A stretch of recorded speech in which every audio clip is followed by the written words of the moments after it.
ambitious women, which is a good thing. So for me, from a young age, I knew, okay, I want to be a power woman. I want to wear dresses, wear my high heels, go to work every day, come home to my family. I kind of had that idea. Now, where that has led me has been a very rocky road and a journey to where I am today. But essentially, I've been working in investment banking for about 4 years. Now I work in sales, I sell derivatives. Please don't ask me, it's so boring. But I do actually like it. I like the structure, I like going to work. I like that I'm affecting change in my workplace where it comes to being a black woman and actually being the only black woman who does what I do at my company. And also this whole conversation about the gender pay gap, etc. I'm all over it because I'm not having it. So there's that. And then just generally, I think a difference probably between sort of the older generations and our generation is this idea and this notion that you have to do something that's purposeful. And you have to do something that's purposeful from early on. So I'm a banker, whatever. My sister's here, she has a business. She started a pastry business. She's 23, I'm 25. We're young, and I realize that. But we have this drive to do something that is purposeful from an early age. So I've always been the good child. I always, I feel like I've gone the path that my parents want me to go to uni, even though I didn't do law. They tried to force me. I said no, I'm studying politics because I know that's going to be my future. And then I ended up going into investment banking, and I'd been there for a year and a half. And I was starting to feel this whole feeling of depression. So I know it's been discussed a lot, and it's a real thing. And the reason why I think I was starting to feel depressed was because we live in an age where I know exactly what every single one of my friends are doing 24/7. I know what they work. I have a rough idea of what they're paid. I know how quickly they get promoted because I see it on Snapchat, I see it on Instagram. So there is an overwhelming amount of information. And what does that then make you do? You begin to compare yourself to that. So I'm okay, but my friend is a CEO of their own company, or my friend is working at Google where they have flexible working hours, and I'm here I'm working these long hours and it's not the same. There is something wrong with me. Now, what I think parents can do is help their children realize that may be, but it has nothing to do with you. There is nothing wrong with you, you're just different. And being different is okay. So I was 18 months into my job, and I was wow, this is not for me, man. I can't do this. Metro Boulot Dodo. So I lived in Paris for a year. This was also part of my millennial rebellion, where I entered at the firm I'm in now, and usually the route is you do a 10-week internship, you get an offer, you start the next summer. At this point I was 19. I was I am not going to go into banking when I'm 20. That is ridiculous. I said, thank you very much, best investment bank in the world. I'm actually going to go off to Paris now and live there for a year by myself.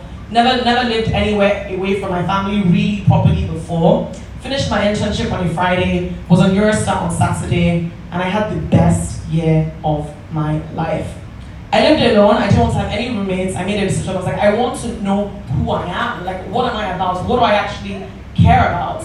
So I started a blog, and that's kind of led me to where I am today. So anyway, 18 months in, I had what I call a millennial crisis. And I actually write about this on my blog because I think that it is something that most people, what you would probably call I don't know, what age do they have it this day? Midlife crisis. No.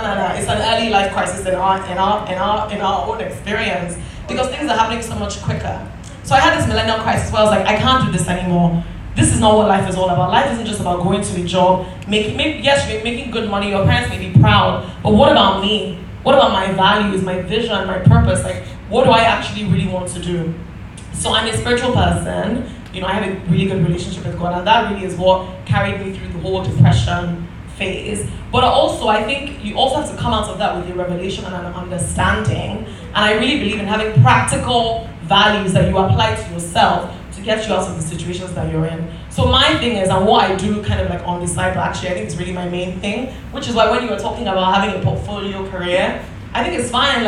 You, as a millennial, if someone asks you, what do you do? Your heart starts to beat.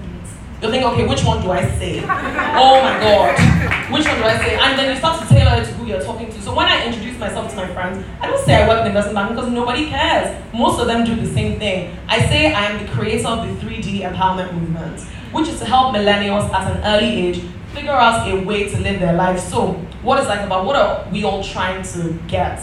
You know, Mr. Okonjo has been an incredible mentor to me, which is also why I'm here today. But for me, it's all about earning. One, you have to have something that you're making money in. If your business wasn't making you money, truly, you probably wouldn't be doing it.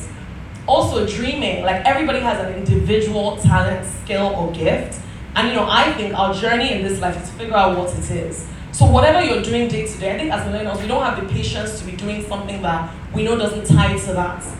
You know, so if what I'm doing doesn't actually align to my purpose, why am I wasting my time doing it? You know, you said it, we've grown up in an environment where you can be bombed tomorrow, so there's that sense of urgency. I don't have enough time. That's how we feel.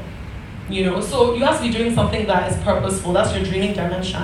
And then sharing, like you also have to be doing something that's giving something back to your society and your community. So for me, I define it as you find your best self when all those three dimensions are intertwined in your life.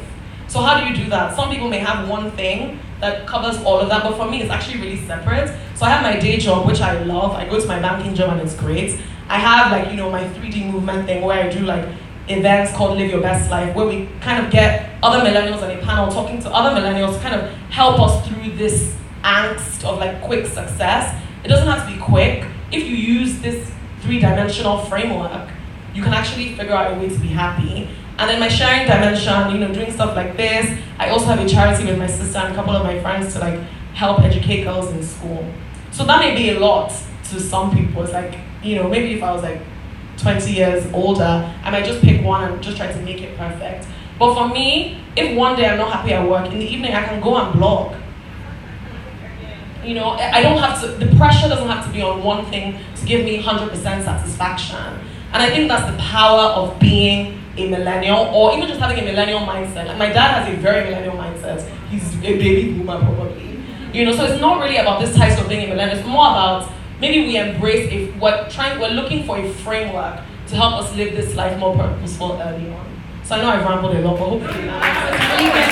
Very insightful, very straight. Okay, we have time for one question. Okay, Lillian. Hello everyone, my name is Leah Nachiku. I'm a fashion consultant and stylist, but a serial entrepreneur. Having you guys as millennials be able to see everything you guys have said on the stage makes me feel a little bit normal today. When I say I'm a serial entrepreneur, I have about 7 businesses. Yep. On average, so I didn't say that yesterday. I only said, oh, I'm a fashion consultant and, you know, it's for my own. Because I feel like when you tell people that don't you want to be a master of one? Like, which one are you set? You know, all of that judgment. So I don't want it, so I don't talk about it. And I find that I have 5 businesses that a lot of people patronize and making good money from it, and I don't even say it because everyone said you need to be known for one thing. Yeah. So many people know me for Liam Fashion. Some know about my supermarket, and some know about my fitness gear. So I'm very encouraged, you know, being in you guys' presence and just hearing you guys being able to say it's okay. So I think it's made me okay to say I'm a serial entrepreneur. And another thing that I wanted to say was, this isn't a question, I actually want to offer something at this event for my fitness brand. When you were talking about wellness and you know, just being whole from within, I started my fitness brand out of the struggle of trying to maintain my weight. And many people will be like, you own a fitness label, but you don't look it now. And I said to myself, guess what? I wake up in the morning sometimes and I walk for an hour. Sometimes I walk 6 miles. Sometimes, you know, I do weights. When I'm in the gym and I'm with someone, or I compete sometimes, like, you know, I do like a weight loss program, whatnot, I find that I always come out first. You know, I have like the zeal. But then I also realize that, guess what? There's setbacks sometimes. Sometimes I'm just not in the mood. I'm so overwhelmed with work. Sometimes I'm so stressed out. I just want to eat. And then I went on to true. But then I discovered that, guess what? There's something called emotional eating, whereby you eat when you're stressed. Doesn't mean you don't wake up and still go jog or still go walk. I do that now and I understand what that is. So I say, like, this is very encouraging because when you see people who are struggling with certain things, can't knock them off and say, oh, I thought you said you are this, but you don't look that way. Guess what? You don't know my struggle. But what I realized is it led me to creating my apparel line. And my line was to encourage people who wake up in the morning and don't feel like going to the gym and don't feel like working out. But you know how we men are, when we dress up and we look good, we want to distract for people to see us. So that's when the idea for the fitness brand came. I started designing, like, I have a lot of colorful apparel and stuff like that. So it was a cross between like the fitness brand and streetwear, something that you can still like wear out to, to the mall and things like that. And I realized I even went to use celebrities first of all to launch the line and just like, well, let me give it to a celebrity, I'll be behind it, they won't know it's me, but you'll be out there.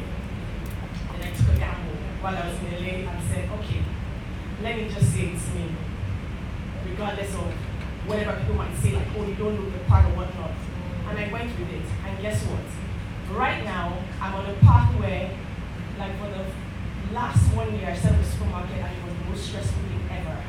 But I found my way back to my fitness brand to get me out of it, to get me strong again, to get me moving again. And right now, I feel like I'm going back where I literally should have gone. So today, I will give Udo the opportunity to give out this gift to whoever she thinks fit. I will be offering a fitness brand to 2 women who find that they are struggling and think that they need some apparel gear to just get them back to just move.